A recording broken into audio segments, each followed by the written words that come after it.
ਇਹ ਦੋਸਤੋ ਤੁਹਾਨੂੰ ਨਜ਼ਰ ਆ ਰਹੇ ਨੇ ਚਾਚਾ ਹੋਰੀ ਇਹ 'ਚ ਬੀਜ ਲਗਾ ਰਹੇ ਨੇ। ਇਹਨਾਂ ਕੋਲ ਪੁੱਛਦੇ ਹਾਂ ਅਸੀਂ ਜ਼ਰਾ ਕਿ ਤੁਹਾਡਾ ਇਹ ਤਰੀਕਾਕਾਰ ਕੀ ਹੈ ਲਗਾਉਣ ਦਾ।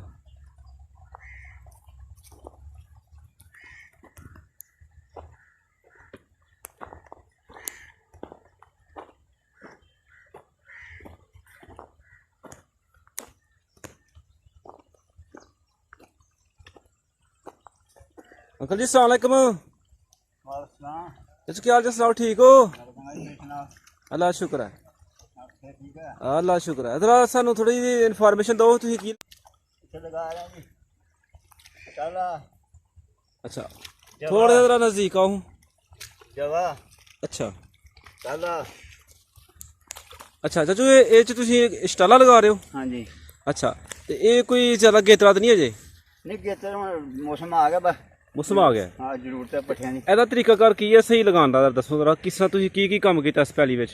इस पैज पहला राही जबा अच्छा ते मकई, अच्छा उस तो बाद हम पानी दिता, ठीक है। धून खिला लिया, चटाला सरूं विच मूलियां गोंगलू अच्छा ते हूं रब दे बस पहले ਪਹਿਲੇ ਯਾਨੀ ਕਿ ਤੁਸੀਂ ਇਹਨੂੰ ਜ਼ਮੀਨ ਨੂੰ ਤਿਆਰ ਕੀਤਾ?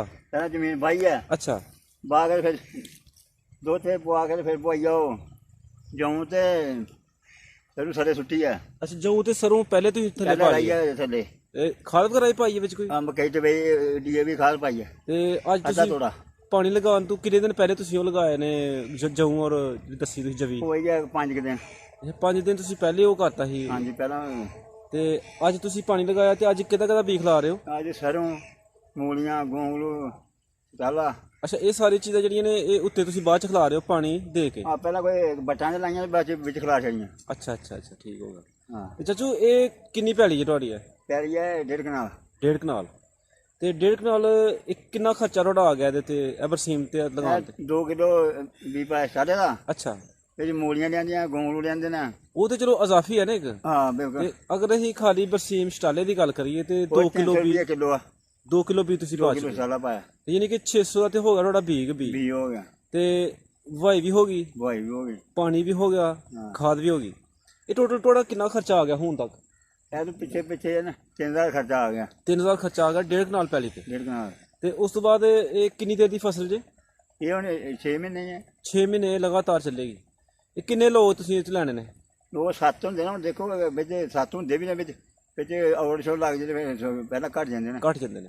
ਤੇ ਕਿੰਨੀ ਦੇਰ ਬਾਅਦ ਇਹ ਨਿਕਲ ਆਏਗੀ ਜ਼ਮੀਨ ਚੋਂ? ये 60 सूट भी सज जाता बीमारी लग जाती है भंगुता पै जाता फिर स्प्रेवां करनियां ने। फिर होना ਤੇ ਤੁਹਾਡਾ ਕਿੰਨਾ ਖਰਚਾ ਤਕਰੀਬਨ ਆ ਜਾਏਗਾ ਪੂਰੀ ਇੱਕ ਸੀਜ਼ਨ 6 ਮਹੀਨੇ ਤੱਕ? ਇਹ ਤੇ ਖਰਚਾ ਕਿੰਨਾ ਆ ਜਾਏਗਾ? सर खर्चे का कोई हिसाब किताब नहीं क्योंकि ऐसियां बीमारियां होनियां ने पहले कोई पहला बीमारी कोई नहीं गया पाना तो साढ़े हो जाने। ਹਾਂ हूँ मैं जो ना जमदे स्प्रेवां शुरू हो जांदियां ਠੀਕ ਹੈ। पता नहीं किन्नियां स्प्रेवां दवाइयां भैड़ियां ने वो फिर स्प्रे करने फिर असर फिर दोबारा लियाओ जी दवाई। ਤੁਹਾਡਾ ਕਹਿਣ ਦਾ ਮਤਲਬ ਹੈ ਕਿ ਇਸ 1.5 ਕਨਾਲ ਤੇ ਤਕਰੀਬਨ 5000 ਤੁਹਾਡਾ ਖਰਚਾ ਆ ਜਾਣਾ आराम नाल आई ना। ਤੇ ਇਹ 1.5 ਕਨਾਲ ਦੀ ਕੀਮਤ ਕਿੰਨੀ ਹੋਏਗਾ ਜੀ? कीमत 400 मतलब 10,000 ना कनाल बिकदा।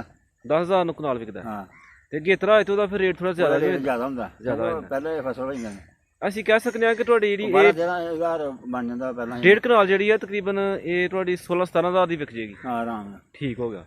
ਅੱਛਾ ਚਾਚੂ ਇਹ ਕਿੰਨੇ ਦਿਨ ਬਾਅਦ ਇਹ ਨਿਕਲ ਆਣੀ ਹੈ ਜ਼ਮੀਨ ਚੋਂ ਤੁਹਾਨੂੰ ਜੰਮ ਪਏਗਾ? ਇਹ ਚੌਥੇ ਦਿਨ ਬਾਅਦ ਜਾਨੇ ਪੰਜਵੇਂ ਦਿਨ ਸਾਰਾ ਫੁੱਟ ਜਾਣਾ। ਤੇ ਜਿਹੜੇ ਪਹਿਲੇ ਤੁਸੀਂ ਉਹ ਵਿੱਚ ਜਉਂ ਰਾਏ ਨੇ ਉਹ ਤਾਂ ਨਜ਼ਰ ਨਹੀਂ ਆ ਰਹੇ ਕਿਤੇ? ਉਹ ਨਿਕਲਿਆ ਪਾਣੀ ਲਾਣ ਦੇ ਵਿੱਚ ਬਦਲੇ ਜੰਮੇ ਨੇ 72 ਘਾਟੇ ਨੇ। ਅੱਛਾ ਹੁਣ ਜਿਹਨੇ ਪਾਣੀ ਲੱਗ ਗਿਆ ਨਾ ਮਕਈ ਵੀ ਨਿਕਲਾਉਣੀ ਆ ਤੇ ਉਹ ਵੀ ਨਿਕਲਾਉਣੀ ਆ। ਜਿਹੜੀ ਚੀਜ਼ਾਂ ਤੁਸੀਂ ਅੱਜ ਤੋਂ 5 ਦਿਨ ਪਹਿਲੇ ਲਾਈਆਂ ਸਨ ਉਹ ਹੁਣ ਇਹਦੇ ਨਾਲ ਹੀ ਇਕੱਠੀਆਂ ਤੇ ਕੱਲ ਚ ਪਰਸੋਂ ਬਾਹਰ ਨਿਕਲਾਉਣੀ ਬਾਹਰ ਨਿਕਲਾਣੀਆਂ ਨੇ ਤੇ ਤਕਰੀਬਨ 4-5 ਦਿਨ ਬਾਅਦ ਇਹ ਸਟਾਲਾ ਵੀ ਵਿੱਚ ਨਿਕਲ ਆਣਾ। ਚੌਥੇ ਪੰਜਵੇਂ ਦਿਨ ਸਾਰਾ ਤੇ ਜਦੋਂ ਸਟਾਲਾ ਨਿਕਲ ਆਣਾ ਹੈ ਤੇ ਫਿਰ ਕਿੰਨੇ ਦਿਨ ਬਾਅਦ ਤੁਸੀਂ ਪਾਣੀ ਦੇਣਾ ਦੁਬਾਰਾ?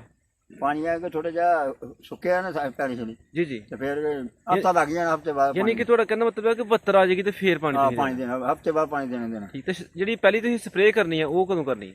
ਉਹਨੇ ਦੇਖਣਾ ਨਹੀਂ ਜਦੋਂ ਦੁਆਲੇ ਫਸਲ ਆ ਹਾਂ ਐਡਾ ਪੈਣੀ ਲੁੜੀ ਚ ਉਹ ਟੋਕਾ ਆ ਯਾਨੀ ਕਿ ਸਭ ਤੋਂ ਪਹਿਲਾ ਹਮਲਾ ਤੇ ਟੋਕੇ ਦਾ ਤੇ ਲੁੜੀ ਦਾ ਹੋਣਾ। ਲੁੜੀ ਦਾ ਹੋਣਾ। ਉਹਦੇ ਵਾਸਤੇ ਫਿਰ ਤੁਸੀਂ ਕੀ ਕਰੋਗੇ? ਇਹ ਜੋ ਜੰਮਦਾ ਨਾ ਉਹ ਗਿੱਠ ਗਿੱਠ ਹੁੰਦਾ ਪਤਾ ਲੱਗ ਜਾਂਦਾ ਉਹ ਸਪਰੇਅ ਕਰਨੇ ਪੈਣੇ। ਅੱਛਾ ਤੇ ਉਹ ਸਪਰੇਅ ਵੀ ਤੁਸੀਂ ਕਰੋਗੇ ਫਿਰ ਉਹਦਾ ਉਹ ਠੀਕ ਹੋ ਜਾਏਗਾ ਫਿਰ? ਹਾਂ ਫਿਰ ਦੁਬਾਰਾ ਫਿਰ ਇਹ ਕਿੰਨੀ ਦੇਰ ਬਾਅਦ ਇਹ ਜਾਨਵਰਾਂ ਨੂੰ ਪਾਉਣ ਦੇ ਕਾਬਲ ਹੋ ਜਾਂਦਾ? ਇਹ ਹੋ ਜਾਣਾ ਮਹੀਨੇ ਚ ਹੋ ਜਾਂਦਾ। 1 ਮਹੀਨੇ ਬਾਅਦ ਤਿਆਰ ਹੋ ਜਾਂਦਾ। ਹਾਂ ਠੀਕ ਹੋ ਗਿਆ ਚਾਚੂ ਬਹੁਤ ਸ਼ੁਕਰੀਆ। ਕੋਸ਼ਿਸ਼ ਕਰੇ ਤਾਂ ਪਹਿਲਾਂ ਇਹਦਾ ਤੇ ਜਾਇਆ ਕੋਈ ਨਾਰਮਲ ਜਾਂਦਾ ਮਹੀਨਾ ਮਹੀਨੇ 'ਚ ਫਿਰ ਤੁਸੀਂ 2 ਹੀ ਪਾਣੀ ਲੱਗਣੇ ਨੇ ਤਕਰੀਬਨ, ਹਾਂ 2 ਮਿੰਟ 2 ਪਾਣੀ ਤਕਰੀਬਨ ਲੱਗਣਗੇ।